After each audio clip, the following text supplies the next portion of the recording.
bem diferente de hóteos, que tem artigo definido. Assim como em inglês, podemos dizer também em português, um Deus é bem diferente de Deus, com D maiúsculo.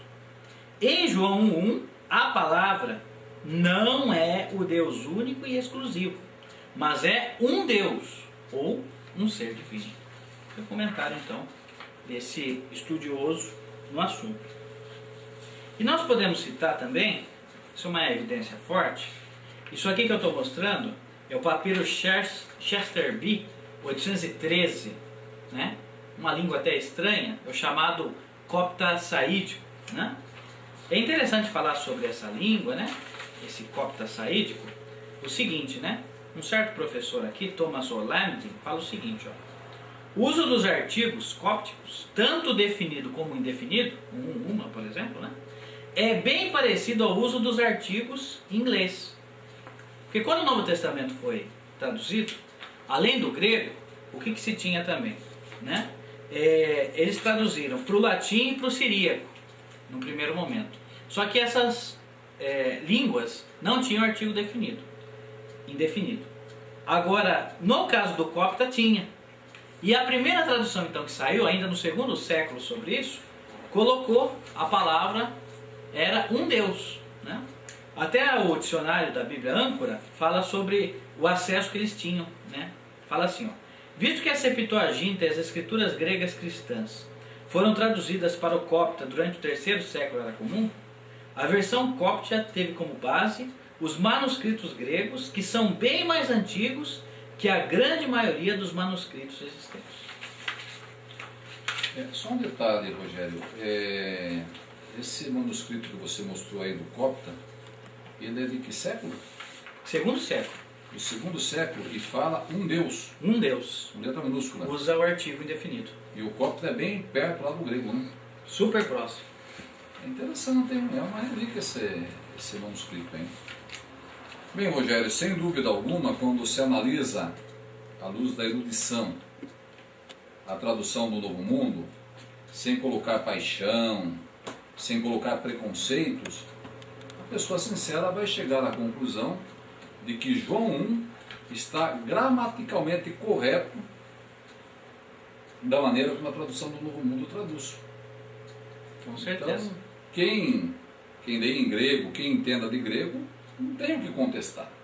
Tanto que o que você citou aí são obras que não tem nada a ver com as testemunhas de Jeová, né? Esse detalhe. Muito boa a sua explanação, Rogério, e com certeza pudemos tirar bastante proveito daquilo que você explanou. Agora, voltando aqui já para finalizar, com respeito a essa Bíblia que nós temos muito respeito por ela, a tradução Almeida, edição revista e corrigida, eu falei que, como último ponto, eu ia mostrar a coerência que existe na tradução do Novo Mundo. Aqui, analisando, segundo a Crônicas, capítulo 20, ou melhor, 21, segundo as Crônicas, capítulo 21, na tradução Almeida. Você que vai assistir esse DVD poderá acompanhar usando a sua tradução Almeida, edição revista corrigida. Olha como está aqui a passagem de 2 Crônicas, capítulo 21, versículo 20. Pois eu gostaria que o Rogério lesse para nós na tradução do Novo Mundo esse texto. Nós vamos analisar aqui três textos. O 20 e 21 de 2 Crônicas diz assim, olha, falando de Jeorão: e era da idade de 32 anos quando começou a reinar, e reinou em Jerusalém 8 anos, e foi-se sem deixar de si saudades algumas. E o sepultar na cidade de Davi, porém não no sepulcro dos reis. Interessante que aqui fala que Jeorão, ele começou a reinar com 32 anos, e ele reinou 8 anos. Bem, 32 com 8, ele morreu com 40 anos. Conta é fácil. Aí o 22:1, em sequência, diz que os moradores de Jerusalém fizeram o rei Acasias seu filho mais moço, ou seja, o filho caçula, em seu lugar, porque a tropa que viera com os arábios ao arraial tinha morto a todos os mais velhos. E assim reinou Acasias, filho de Jorão, rei de Judá. Agora, olhem que interessante. e era da idade de 42 anos quando começou a reinar. Um pouco. O pai morreu com 40. Aqui diz que o filho caçula, o mais novo, já tinha 42 anos. É possível o filho caçula, ou qualquer filho, ser 2 anos mais velho que o pai? Então nós notamos que houve um erro aqui. A tradução Almeida colocou essa passagem da forma como está traduzida. Como é que está na tradução do Novo Mundo? O versículo 2 de 2 Crônicas 22 diz assim, ó, Acasias tinha 22 anos de idade quando começou a reinar, e reinou por 1 ano em Jerusalém. Isso, agora aí já deu coerência, né? O pai morreu com 40, o filho tinha 22. Como é que a tradução Bíblia Explicada das Assembleias de Deus coloca essa passagem? Ela fala que a tradução do Novo Mundo está errada, ou Almeida aqui? Aqui, o comentário sobre 2 Crônicas 22 diz assim, ó, a idade de Acasias é dada no versículo 2 como 42 anos, mas isso é evidentemente errado, porque faz ter ele mais 2 anos do que seu pai, que começou a reinar com 32 anos e reinou 8 anos. Devemos ler 22 anos, como em 2 Reis 8:26. Então, mostrando, as evidências mostrando que a tradução do mundo também está correta. Aliás, Rogério, o que mais faz com que eu fique cada vez mais maravilhado, abismado com a coerência da tradução do mundo, é que até em pequenos detalhes, quando alguém critica traduções, dizendo que os textos estão errados em diversas traduções, quando eu vou ver na tradução do mundo, eu encontro o texto traduzido corretamente. Mas um outro texto que eu gostaria de analisar aqui na tradução Almeida é o que está em 1 Coríntios, capítulo 7, versículos 36 a 38. Esse é um texto que tem causado muita polêmica também na mente de muitas pessoas. Então, se você irá nos assistir mais tarde e quiser acompanhar, 1 Coríntios, capítulo 7, versículos 36 a 37. Depois eu pediria que o Rogério lesse na tradução do Novo Mundo. Diz assim o 36, 1 Coríntios 7. Mas se alguém julga que trata dignamente a sua virgem, se tiver passado a flor de idade, e se não for necessário que faça o tal que quiser, não peca, casem-se. Todavia o que está firme em seu coração, não tendo necessidade, mas com poder sobre sua própria vontade, e se resolveu no seu coração guardar a sua virgem, faz bem.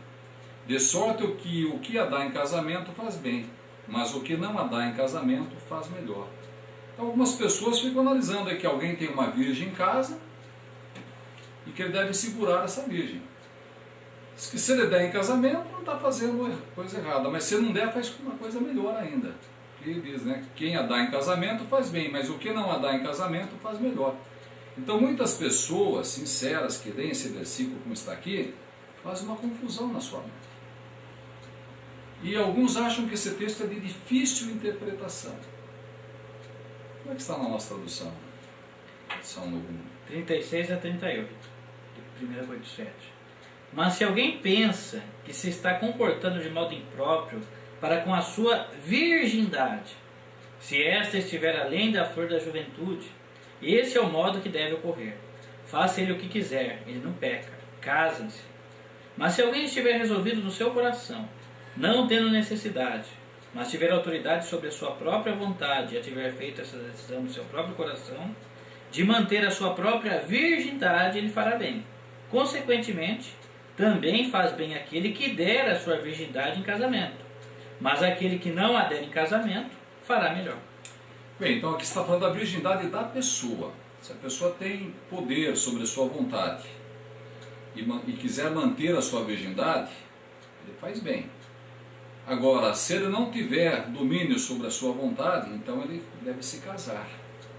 E o versículo 8 arremata, 38 arremata, que aquele que mantém a sua virgindade, faz bem. Agora, aquele que quiser casar-se, dar a sua virgindade em casamento, também não está pecando.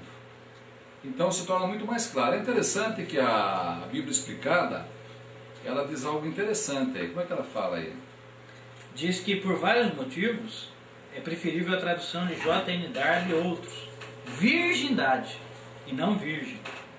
Pois torna o versículo muito mais compreensível. É interessante que ela fala que a tradução Almeida errou a traduzir esse versículo. É isso, claro. O erro aí da tradução Almeida, né? Erro tipográfico. Vejam, recorrer a uma tradução que, pelo que tudo indica, não é em português, né? Não. Francesa. Francesa, né?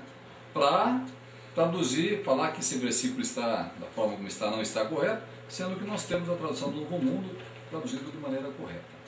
Bem, mas finalizando, eu gostaria de mostrar aqui a Bíblia Almeida Contemporânea, com os comentários de Thompson, e é interessante aqui na página 1378, o comentário que se faz aqui.